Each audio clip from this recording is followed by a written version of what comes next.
Magandang gabi po sa bawat isa po sa atin. Tayo po ngayon ay nasa Rema Fields live prayer every Friday po. At prayer ko po, palagi po tayong nasa maayos na sitwasyon. At bago po tayo magsimula, i-recap po muna natin ang mga napag-aralan po natin ngayong linggo dito po sa Rema Fields. Ang sabi po dito, ang ating pong topic ay 10 signs God could be testing your faith. Number 1, ang sabi po ni Pastora Lovely, delayed answers to prayer. 25 years bago natupad ang pangako ng Diyos sa buhay ni Abraham at ni Sarah. Kung iisipin po natin, masyadong matagal. Pero ang sabi po ni Pastora Lovely, ang sabi ng salita ng Diyos, tapat, mangako ang Diyos. Kahit matagalan ito, ang Diyos ay tutupad sa kanyang mga pangako. At ang paghihintay po ay isang test of faith. Sa pang number 2 naman po, ang sabi po dito, closed doors and sudden changes. Kailangan nating magtiwala sa Diyos dahil siya ang nakakakita ng lahat sa buhay natin. May mga times na nakakadismaya yung mga delays, closed doors, and sudden changes sa buhay natin.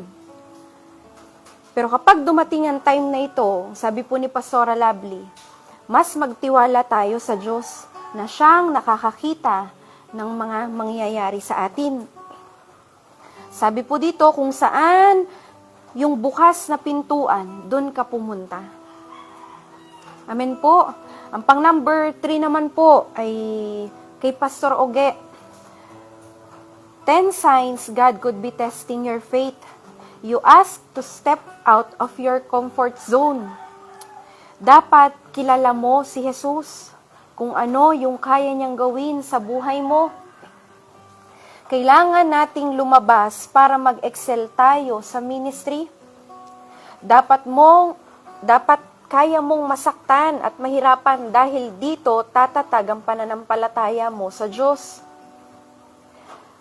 Mananatili kang mahina kapag ikaw ay nasa comfort zone. Amen po. Lagi po sinasabi sa atin ng mga pastor natin na walang lumalago sa comfort zone. Walang nag-e-excel kapag nandun ka sa comfort zone. Amen po. At ang pang number 4 po, 10 signs God could be testing your faith. You feel spiritually dry. Dumarating po ito sa lahat ng mga Kristiyano sa relationship po natin sa Panginoon. At kapag dumating yung time na dry ka na, sabi po ni Pastor Oge, sa ministry mo, sa relasyon mo sa Panginoon, ito yung time na dapat mas lumapit ka sa Panginoon. Yung anointing ang magbibigay sa atin ng kalakasan at kalinawan ng isip. Amen po. Guguluhin ka ni Satanas hanggang sa bumagsak ka sa ministry. Pero as long as lumalapit po tayo sa Panginoon, andun po ang pag-iingat ng Diyos through His anointing. Amen po. Lagi mong isipin yung purpose, bakit ka nandito. Lagi nating isipin yung dahilan, bakit tayo nandito sa paglilingkod. Pag dumarating yung time na you feel spiritually dry. Amen po. Pang number 5 naman po, you are facing unfair criticism or opposition. Sa time ng testing, panghawakan natin ang mga pangako ng Diyos. Ito ang magpapalakas sa atin. Kailangang equip tayo ng Word of God dahil kung hindi, pahihinain po tayo ng mga naririnig natin na bulong ng kaaway. At sa mga oras na hindi po natin alam yung gagawin natin, panghawakan po natin ang salita niya. Tulad nga po nung sa kanta, hindi po ba siya ay matibay na sandigan? Ang mga pangako ng Diyos ay matibay na sandigan. Number 6, you are tempted more than usual. Alam niya ang pakiramdam ng tinutokso at napagtagumpayan nito ng Panginoong Hesus. Sabihin po natin sa katabi natin, mapagtatagumpayan din natin ito. Pang number 7 naman po, you are called to sacrifice something valuable. Kapag mag-o-offer ka sa Diyos, kapag dumating ang time ng testing, ibigay mo sa Diyos yung pinakamahalaga sa buhay mo. Amen po, dahil ito yung offering na gusto ng Diyos. Ito yung nakalulugod sa Panginoon. Yung isa-sacrifice natin sa Kanya, yung i-offer natin sa Kanya, ay yung pinakamahalaga sa buhay po natin. At ang pang number 8 po, kay Pastora Joanne, God feels distant during a crisis. Ang time of testing po, ang sabi po niya ay time of refinement. Nabanggit din po niya doon na dumaan man tayo sa krisis. Iba't ibang uri ng crisis. Hindi lang naman po ito financial. Hindi, sabi po dito, hindi ka iiwan ng Diyos. Maaring hindi natin siya maramdaman, nabanggit po niya doon, pero hindi ibig sabihin ay iniwan tayo ng Diyos. Amen po. Ang pang number 9 po ay, you are surrounded by uncertainty. Darating ang time ng pag-aalinlangan. Pero ang sinasabi ng Diyos, ang sinabi ng Diyos ay sinabi niya. Amen po. Nabanggit din po niya doon, ang sabi niya po, balikan mo yung bilin sa'yo ng Diyos at panghawakan mo. Sa time na nandun ka na sa krisis, panghawakan natin yung mga sinabi sa atin ng Panginoon. Amen po. At ang pang-last po, you are forced to wait. Ito po yung isa sa pinakamahirap na testing, yung season of waiting. Pero alam niyo po, sa kabila po ng lahat ng mga ito, kasama natin ang Diyos. Anumang uri ng testing na nararanasan natin sa buhay natin, ang sabi ng Panginoon, He will be with you until the very end of the ages. Kasama natin ang Diyos sa time ng kaguluhan, time ng kahirapan, time ng krisis, time ng hindi magandang sitwasyon. Amen po. Kaya ang magandang gawin po natin, ang kailangan po nating gawin kapag dumadaan po tayo sa testing, manatili tayo sa Panginoon. Amen po. Dahil ang tagumpay ay makukuha natin doon sa pananatili natin sa Panginoon. Katulad nga po ng sinabi po ng Psalms chapter 91, He who dwells in the shelter of the Most High will abide under the shadow of the Almighty. Amen po. Nandun ang mga pangako ng Diyos sa kapag nanatili tayo, even during sa iba't ibang testing ng buhay natin, nandun ang katagumpayan. Amen po. So, pinapasa ko na po kay Pastora Ekon. Ayan, isang pinagpalang gabi po muli sa bawat isa po sa atin. At ngayong Friday, tayo po muli ay sama-samang manalangin. Amen po. Pero bago po natin simulan ang ating pananalangin, meron lang din po akong kaunting babanggitin po sa bawat isa po sa atin. Alam niyo po, isa sa pinaka-powerful na weapon nating mga Kristiyano para matalo ang gawa ng kaaway ay sa pamamagitan ng pananalangin. Amen po. And prayer is the most heavenly and spiritual function of Christian life. Kaya nga po ang sabi, kung hindi po tayo marunong mag-pray o tamad po tayong manalangin, palagi kang talo. Amen po, wala kang laban na maipapanalo kung ikaw ay tamad manalangin. Kaya nga po, praise the Lord, kasi dito po sa atin ng mga taga-Rema, tayo po ay tinuturuan kung paano manalangin ng wasto. Amen po. At kagaya nga po ng palaging sinasabi po sa atin ni Pastor Boy, ang sabi po niya, magiging madali sana ang buhay kung marunong lang tayong manalangin at humingi ng tulong sa Diyos. Amen po, napakalaking bagay po sa ating mga Kristiyano na tayo po ay mapanalanginin. Amen po, basahin ko po sa inyo dito po sa Psalms chapter 50 verse 15.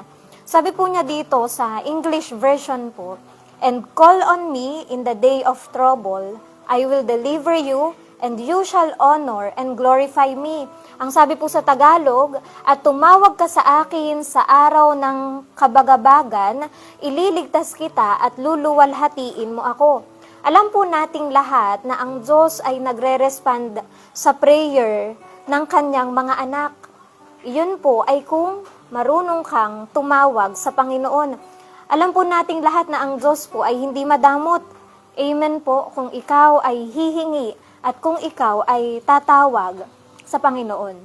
At dito po sa aklat po ng Santiago, chapter 4, verse 2, ang sabi po niya doon, hindi ninyo nakakamtan ang mga ninanais nyo dahil hindi kayo humihingi sa Diyos. Alam niyo po, power with God is dependent on prayer. Prayer is a key way to connect with God. Marami tayong gusto. Amen po, pero hindi natin makukuha kung hindi tayo mananalangin. Prayer ang susi sa maayos na buhay, sa ganang buhay, at payapang buhay. Dapat po tayo ay palaging nakadepende sa prayer. Kagaya nga po ng palagi pong binabanggit po sa atin sa 1 Thessalonians chapter 5 verse 17. Ang sabi po doon, pray without ceasing. Sa ibang version po, pray continuously. Sa iba naman po ay sinasabi doon na pray every day. Kaya nga po, hindi pwedeng lumampas ang araw na hindi ka nakatawag sa Diyos. Hindi pwedeng lumampas ang araw na hindi ka nakapanalangin. Amen po, napakalaking bagay po sa ating mga Kristiyano na pagising pa lang sa umaga, bago natin simulan ang araw natin at bago natin tapusin yung gabi natin, maganda po na tayo ay nananalangin. Amen po. At ang sabi nga po, we need to have daily contact with God. Ang sabi po doon, daily contact. Ibig sabihin po, every day, hindi every other day, or hindi bukas, tapos sa susunod hindi na. Kundi ang sabi po dito, bilang mga Kristiyano, kailangan po natin ng daily or araw-araw na pananalangin. Amen po. Ito po sa atin, gaano mo kadalas gamitin ang cellphone mo? For sure po, lahat po tayo ay may cellphone. Gaano mo ba ito kadalas gamitin? Gaano mo kadalas kausapin ang mga mahal mo? O gaano mo kadalas kitain ang mga taong mahahalaga sa iyo? Sabi nga po, we have plenty of time para gawin ang mga luxurious na bagay. Pero sometimes, we don't have enough time to pray. Minsan, wala tayong panahon sa Diyos. Minsan, mas may panahon pa tayong maggala. May panahon pa tayong makipagbanding. Pero kadalasan, wala po tayong panahong manalangin. Amen po, prayer is power. Gagana lamang ang kapangyarihan ng Diyos kung ikaw ay mananalangin. Prayer brings result. So, we need to pray every day. Kailangan meron tayong daily contact sa Lord kasi kung wala, kakalawangin tayo. Magkakaroon po tayo ng spiritual rust. Amen po.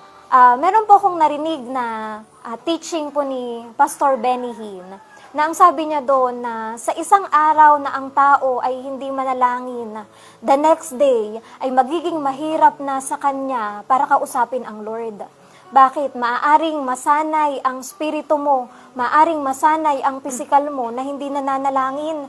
Kaya nga po, ang itinuturo sa atin ng Biblia, ang itinuturo po sa atin ng Panginoon, pray daily, pray every day, pray continuously, pray without ceasing.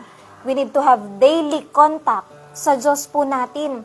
At magiging mahirap para sa atin ang humingi ng tulong sa Diyos kung hindi naman tayo marunong mag-pray. Amen po.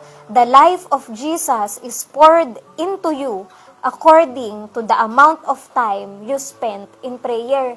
Gaano kadalas po ba tayong mag-pray? Or gaano katagal po ba tayong mag-pray? Gaano mo katagal kausapin ang Diyos? Hindi pwedeng segundo lang, tapos amen na agad. Amen po. Hindi pwedeng minuto lang, tapos na agad. Sabi po dito, ang itinuturo din po sa atin, ang tinuro ni Jesus, sabi niya sa kanyang mga alagad, hindi ba kayo makapanalangin kahit isang oras man lang? Amen po. At kung gusto mo ng good result, kailangan mo ng mahabang prayer. Amen po. Hindi sapat sa atin na minuto lang mag-pray. Yung isang oras nga po na pananalangin ay hindi na sapat. Amen po. Kundi magdagdag tayo ng panalangin. Magkaroon tayo ng time sa Lord. Ibigay natin yung time natin sa pagpe-pray. Amen po. Kasi nagagawa natin ang ibang mga bagay. Pero pag oras na ng prayer, sabi nga, tinatamad ka na. Pag oras na ng prayer, wala ka ng gana. Amen po. Paano ka makakalaya sa sakit? Paano ka makakalaya sa kahirapan? Sa magulong buhay? Mag-pray ka. Prayer changes things. Prayer is power. Prayer is life. Prayer is victory against the enemy. Prayer can literally shut Satan out in your life. Through prayer, makakalaban ka. Amen po. Through prayer, mananalo ka. Pero kung hindi ka mapanalanginin, mapapansin po natin, palagi kang talo. Kung hindi ka marunong mag-pray. Prayer, sabi ko nga po kanina, prayer is the best weapon para sa ating pong mga Kristiyano, para madaig ang gawa ng kaaway. Amen po. At ngayong gabi po, sama-sama tayong manalangin. Sama-sama nating daigin ang gawa ng kaaway. At sama-sama nating idudulog sa Diyos ang ating simbahan, ang ating bayan. Amen po. At ayaw ng dyablo na ang Kristiyano ay nananalangin. So ngayon po, bago po tayo magsimulang manalangin, tayo po munang magpuri sa Panginoon. Sige po, awitin po natin sa Panginoon sa bawat patak ng luha. Sa bawat patak ng luha, sa aking kahinaan, sa bawat luhod at panalangin, di mo ako iniwan. Jesus, ika'y nariyan sa bawat patak ng luha, sa bawat patak ng luha, sa aking kahinaan, sa aking kahinaan, sa bawat luhod, sa bawat luhod at panalangin, di mo ako iniwan. Jesus, ika'y nariyan, itataas ang aking mga kamay sa Diyos na mahabagin, sa akin na tunay, o ang alay ko ay pusong basag, nagpapakumbaba sa iyong presensya. Itataas ang aking mga kamay sa Diyos na mahabagin, sa akin na tunay, o ang alay ko ay pusong basag, nagpapakumbaba sa iyong presensya, maghari ka. Minsan paawitin natin sa Panginoon sa bawat tanong ng buhay, sa bawat tanong ng buhay. suliranin, di maintindihan. Salita mo'y panghahawakan namin, Panginoon. Panghahawakan, na hindi mo ako iiwan. Jesus, ika'y nariyan. Itataas namin, Itataas ang aking mga kamay sa Diyos na mahabagin, sa akin na tunay. O ang alay ko ay pusong basag, nagpapakumbaba sa iyong presensya. Itataas, itataas ang aking mga kamay sa Diyos na mahabagin, sa akin na tunay. O ang alay ko ay pusong basag, nagpapakumbaba sa iyong presensya. Suriin mo ang puso ko, suriin mo ang buhay ko. Ninanais ko ang iyong kalooban. Suriin mo ang puso ko, suriin mo ang buhay ko. Ninanais ko ika'y tataas, itataas ang aking mga kamay sa Diyos na mahabagin, sa akin na tunay. O ang alay ko ay pusong basag, nagpapakumbaba sa iyong presensya. Itataas, itataas ang aking mga kamay sa Diyos na mahabagin, sa akin na tunay.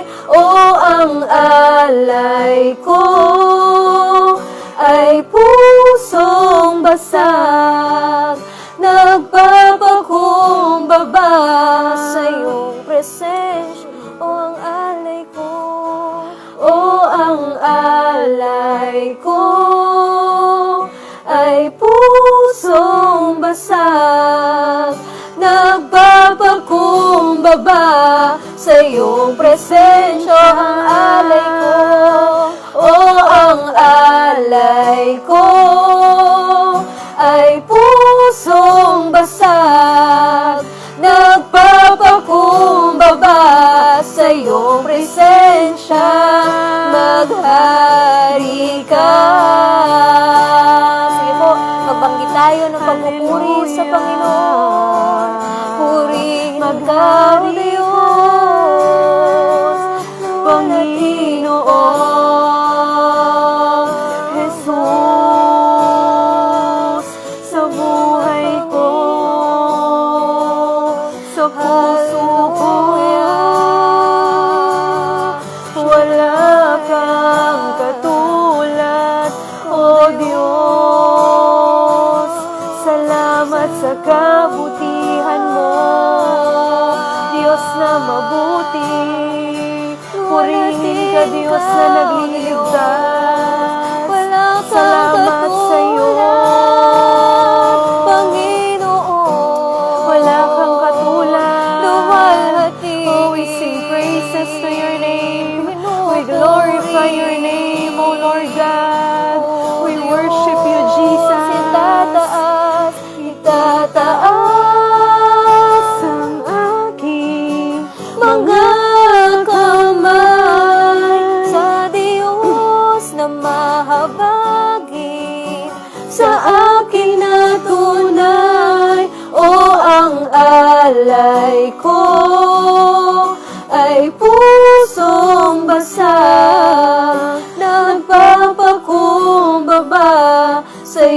presensya o ang alay ko ay pusong basag, nagpapakumbaba sa iyong presensya, maghari ka.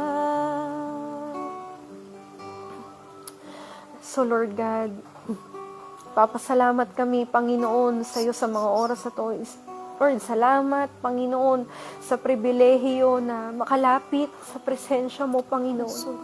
Ngayong isa kami, Panginoon, sa hindi karapat-dapat, Panginoon. Lord, patuloy namin na itinataas sa iyo ang aming pastor, Panginoon, aming senior pastor, si Pastor Boy. Dalangin namin na patuloy mo siyang ingatan, saan man siya magpunta, Panginoon. Lord, anointan mo ang aming senior pastor, Panginoon. Patuloy mo siyang bigyan ng wisdom, knowledge, Panginoon, revelation, Panginoon. Lord, sa ministry, pinagkatiwala mo sa kanya, Panginoon. Ipagkaloob mo sa kanya ay double portion of your anointing, Panginoon.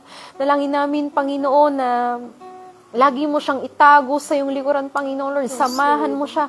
Pagpalain mo, Panginoon, ang mga hahawakan ng kanyang kamay, Panginoon, maging daluyan, Lord, ang buhay niya, ng kapangyarihan mo. At patuloy namin na sinusuway sa buhay niya kayong mga demonyo na nagbibigay ng sakit at karamdaman, aksidente sa buhay niya, iginagapusa namin at winawasak namin ang kapangyarihan niyo sa buhay ng aming pastor.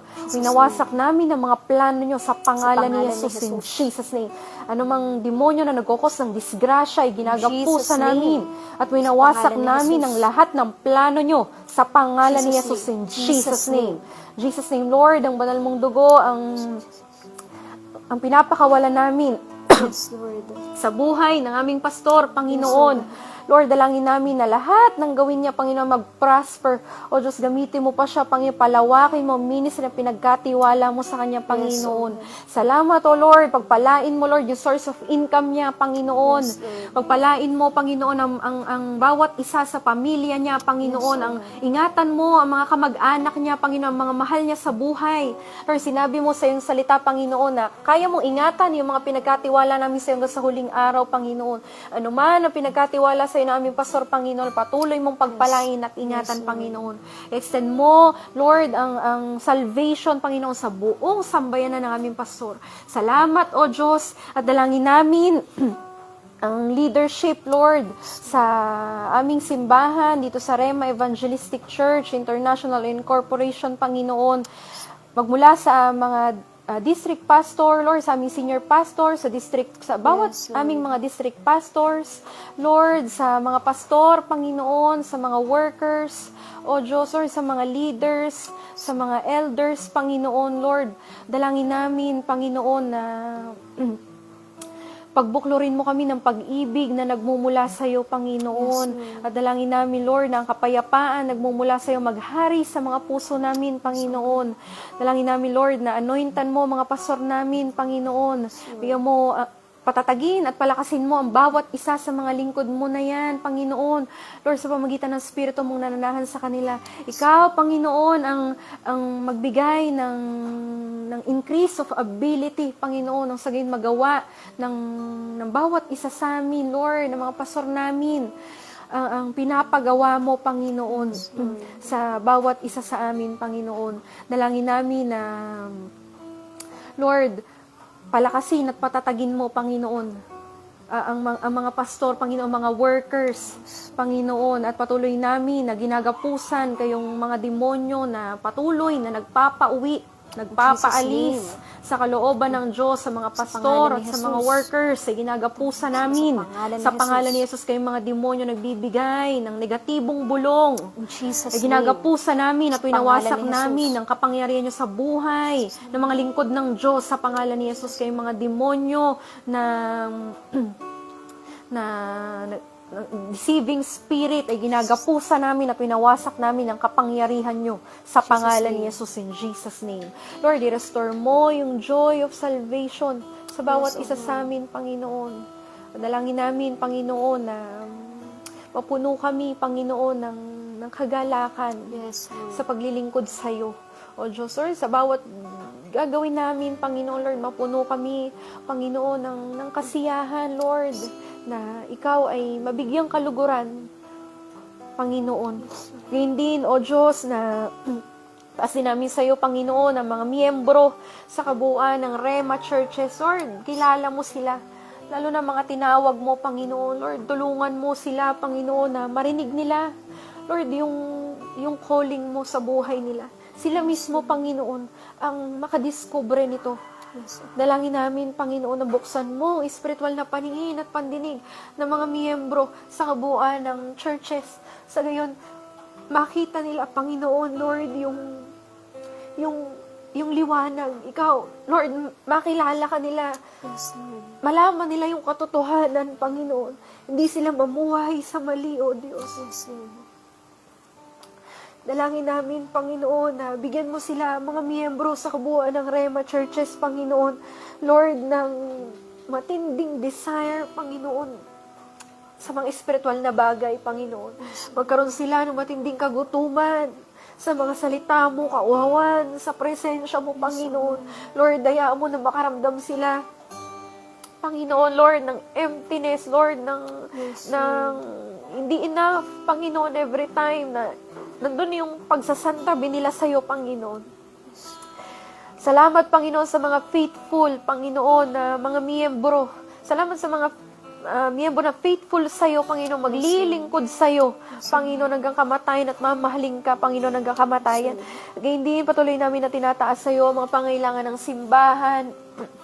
Lord, magmula sa mga church rents, Lord, sa mga water bills, electric bills, Panginoon, mga kailangan ng simbahan para sa gawain mo, Panginoon, Lord, sa mga allowances, Panginoon, na mga lingkod mo, inutusan namin mula sa kawalan, kayong mga anghel ng Diyos, sa dalhin ng katugunan sa lahat ng mga pangangailangan ng lingkod ng Diyos at ng gawain ng Diyos. At dalhin ito sa mga lingkod ng Diyos, sa gawain ng Diyos, sa kabuuan ng Rema Churches, sa pangalan ni Jesus. Lord, salamat, Panginoong Jesus, sa pambayad fully ng mga renta, water bill, electric bill, mga pambili ng mga instrumento at kagamitan para mapalawak ang gawain mo, Panginoon, Lord, sa simbahan na ito, Panginoon. Salamat sa continuous supply at provision mo, Panginoon. Ikaw ang patuloy na magtawag, Panginoon, ng mga tao na susuporta sa gawain mo, sa mga lingkod mo. In return, Lord, lahat ng itinanim nila, Panginoon, patuloy mong pagpalain, ibalik sa kanila ng siksik, liglig at umaapaw, Panginoon.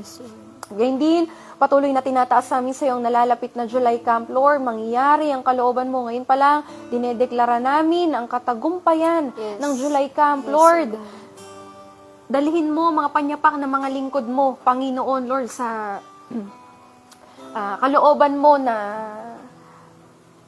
campsite, Panginoon. Lord, salamat sa considerate, Panginoon, na may-ari ng school na paggaganapan ng campsite, Panginoon. Lord, salamat sa conveniency ng mga a-attend ng camping, Panginoon. Lord, salamat sa pabor mo. Ngayon pa lang, Lord, i-direct mo kami sa perpektong kalooban mo, Panginoon, Lord, sa camping na ito. At salamat, Lord, muli sa fresh anointing na matatanggap namin. Salamat, Panginoon, mangyari ang kalooban mo sa buhay ng bawat isa na dadalo sa camping. Ito po aming samot dalangin sa pangalan ni Jesus. Amen. Ang Diyos Ama, sa pangalan ni Jesus, patuloy kami na nagpapasalamat sa opportunity na kami ay makadulog sa iyo, O Diyos. Lord, minsan pa, tinataas namin sa iyo ang bansang Pilipinas. Panginoon, nakikita mo ang sitwasyon ng aming bansa. Lord, sinabi mo sa iyong salita na kung ang iyong mga anak, Panginoon, ay magpapakumbaba, dudulog sa iyo, Panginoon, ay kakalingain mo ang iyong bayan.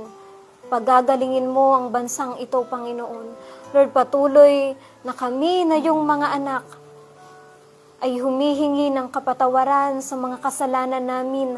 Panginoon, kasalanan ng bansang ito, O Diyos, patawarin mo kami, Panginoon. Gamitin mo, O Diyos, ang panalangin ng iyong mga anak. Panginoon, para sa bansang ito, O Diyos. Panginoon, nakikita mo ang sitwasyon, nakikita mo ang mga nangyayari, nakikita mo ang mga tao, Panginoon. Lord, palitan mo ng kabanalan ang karumihan ng bansang ito, O Diyos. Palitan mo, Panginoon, ng kalinisan, Panginoon, yung karumihan ng mundo, O Diyos, ng bansang Pilipinas, Panginoon. Lord, tingnan mo kami, Panginoon. Tingnan mo kami na yung mga anak, O Diyos. Lord, dalangin namin ang kaayusan sa bansang Pilipinas, maging sa gobyerno ng bansang Pilipinas, Panginoon, magmula sa presidente, kay President Marcos, mula sa pinakamataas na posisyon hanggang sa pinakamababang posisyon, Panginoon. Ikaw pa rin, O Diyos, ang siyang mag-alis sa posisyon ng mga taong hindi karapat-dapat, ng mga tao na hindi marunong sumunod sa iyo, ng mga leader na hindi marunong makinig doon sa kalooban mo, Panginoon. Bagkus, palitan mo ang gobyerno namin ng mga leader na marunong sumunod. Ng mga leader, Panginoon, na alam ang kalooban mo, O Diyos. Lord, ipinagkakatiwala namin sa iyo ang gobyerno ng bansang Pilipinas at patuloy na sinusuway namin kayo na demonyo ng korupsyon sa pangalan ni Jesus ay hindi namin pinapayagan. Anumang katiwalian sa gobyerno ay winawasak namin sa pangalan ni Jesus. Sa pangalan ni Jesus, anumang gulo sa gobyerno namin ay winawakasan namin sa pangalan ni Jesus. Kaya hindi sa pangalan ni Jesus sa bansang Pilipinas, winawasak namin from the north, south, east, and west. Kayo na mga rulers of darkness, principalities and powers, wicked spirit in high places. Inuutusan namin kayo, umalis, lumayas. Bitawan nyo ang aming bansa. Bitawan nyo ang gobyerno ng aming bansa sa pangalan ni Jesus. Bitawan nyo ang aming presidente sa pangalan ni Jesus. Sa pangalan ni Jesus, bitawan mo, Satanas, ang mga mamamayan ng bansang Pilipinas. Bitawan mo mga tinawag ng Diyos sa bansang ito, sa pangalan ni Jesus. Ang anumang trahedya na inilalagay mo, Satanas, ay hindi namin pinapayagan sa pangalan ni Jesus. We rebuke you sa pangalan ni Jesus. Sa pangalan ni Jesus, Panginoon, nagpapakawala kami ng kapayapaan sa bansang Pilipinas. Dinedeklara namin, Panginoon, ang bansa na marunong tumawag sa iyo. Dinedeklara namin ang isang payapang bansa. Ang malinis na bansa.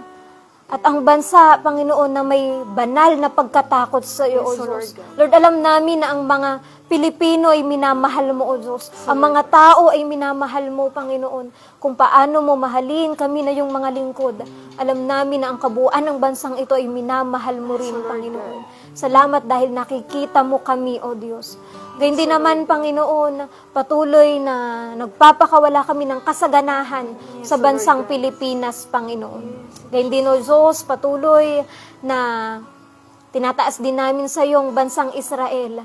Panginoon, alam mo kung ano ang nangyayari sa bansang Israel. At sa pangalan ni Jesus, kayo na nagke-create ng anumang gyera, gulo, pag-aaway-away ng mga bansa, sa pangalan ni Jesus ay hindi namin pinapayagan. Sa pangalan ni Jesus. Patuloy namin kayong winawasak Yes, in Jesus' sa pangalan ni name, Jesus. we bind Sa you. pangalan ni Jesus, Panginoon, In dinggin Jesus' mo ang panalangin ng mga tao sa bayan ng Israel, Panginoon. Nagdedeklara kami ng kapayapaan. So, Lord Nagdedeklara kami ng pag-ibig, Panginoon. Lord God. Hayaan mong magkaroon sila ng banal na pagkatakot sa iyo at ang pagkakasundo ng bansa, Panginoon, ang dalangin namin, O Diyos. So, Lord God. Salamat, Panginoon, dahil ikaw ay tumugon sa panalangin, Panginoon. Gayun din, O Diyos, patuloy na pinagkakatiwala namin sila sa iyo, maging ang mga tao sa lugar na iyon, O Diyos. Kaya hindi naman, Panginoon, patuloy na tinataas namin sa iyo ang everyday na Rema Feels Live, Panginoon. Ng everyday na pag-aaral ng iyong mga salita, Panginoon, dito sa Rema Feels, O Diyos. Patuloy na i-guide mo yung mga pastor namin, Panginoon, na nagtuturo. I-guide mo ang kanilang mga labi at hayaan mo na ang iyong mga salita, Panginoon, ay magsilbing ilaw Yes, O Lord God. sa mga makakarinig, Panginoon. Magsilbing rebuke, Yes, O Lord God. comfort, Panginoon, Yes, O Lord God. sa mga tao, O Diyos. Salamat sa araw-araw na pagtuturo mo sa amin. Panginoon, at gawin mo pang sensitibo ang aming mga pastor doon Lord sa God. mga salita mo na dapat nilang sabihin, O Diyos. I-guide mo ang kanilang mga labi, Lord Panginoon. God. I-guide mo ang bawat salita. Panginoon, maging strong ang bawat salita na lumalabas sa kanilang mga labi, Yes, Panginoon. Lord God. Salamat, O Diyos, dahil sa mga Bible studies everyday sa Rema Fields, kami ay pinapalakas mo. Panginoon, dalangin din namin, O Diyos, na marami pang marating ang iyong mga salita, O Yes, Diyos. Lord God. Marami pang makarinig ng iyong mga salita sa pamamagitan ng everyday na Bible study, Panginoon. Ganyan din, O Diyos, patuloy na tinataas namin sa iyo mga under construction churches sa ibang bansa, Panginoon, maging dito sa bansang Pilipinas. Lord, ang kalooban mo ang maganap, ang kalooban mo ang Yes, mangyari. Lord God. Bigyan mo kami ng wisdom, gayon din ang aming mga pastor, Panginoon, doon sa mga simbahan na dapat buksan. Yes, Lord, Lord God. dinedeklara namin na ang bansang Pilipinas, Panginoon, ay matayuan, Panginoon, Lord God. ng mga praying churches. O Diyos, salamat. Mangyari ang kalooban mo, marating ng salita mo, maging ang pinakaliblib na lugar, O Diyos. Yes, Lord God. I-guide mo kami.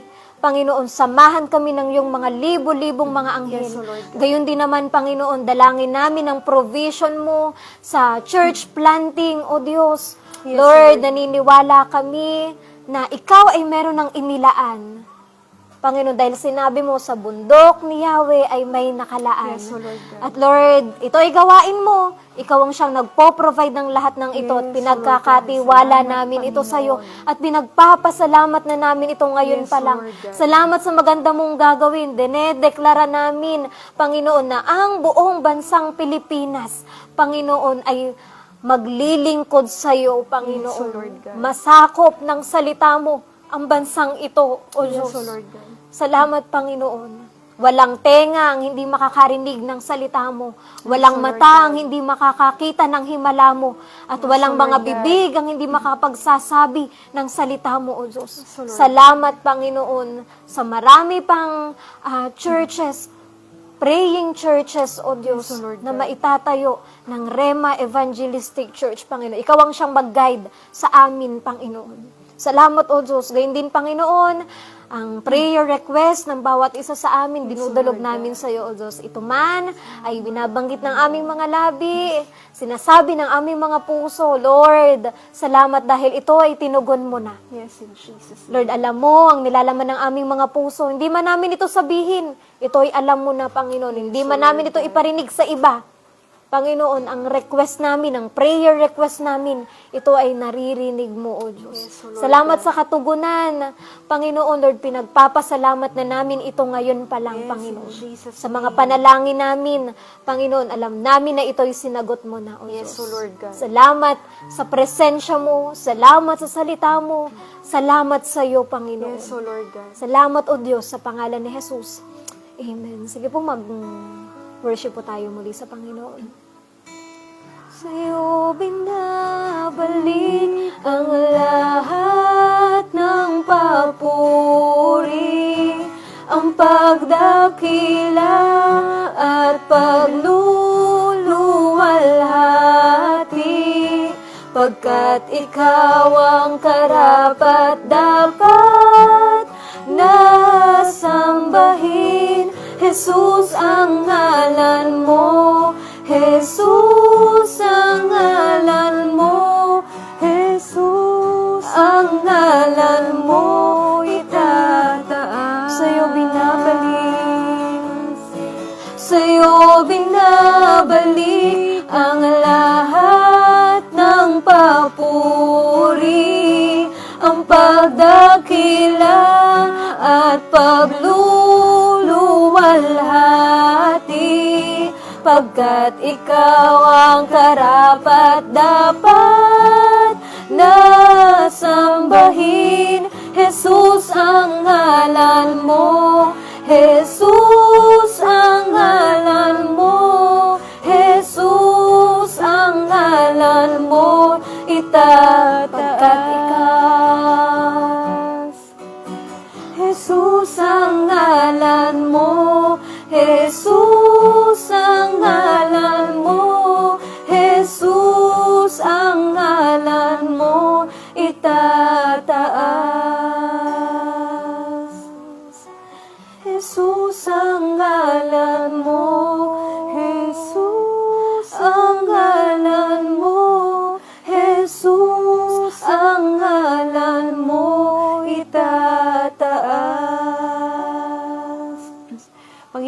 patuloy kami na nagpapasalamat, Lord, sa kabutihan mo sa buhay ng bawat isa sa amin. Salamat, Panginoon, sa katapatan mo, sa mga pangako mo, O Diyos, at patuloy namin pinagkakatiwala sa iyo ang lahat ng pinapanalangin namin, ang lahat ng naipanalangin namin, maging ang buhay namin ay pinagkakatiwala namin sa iyo, mga kamay. Patuloy mo, Panginoon, na isagawa, Lord, ipatupad ang kalooban mo sa mga bagay na ito at sa buhay namin. Salamat, Panginoon, patuloy kang purihin at dakilain. Ito pong aming samot dalangin sa pangalan ni Jesus.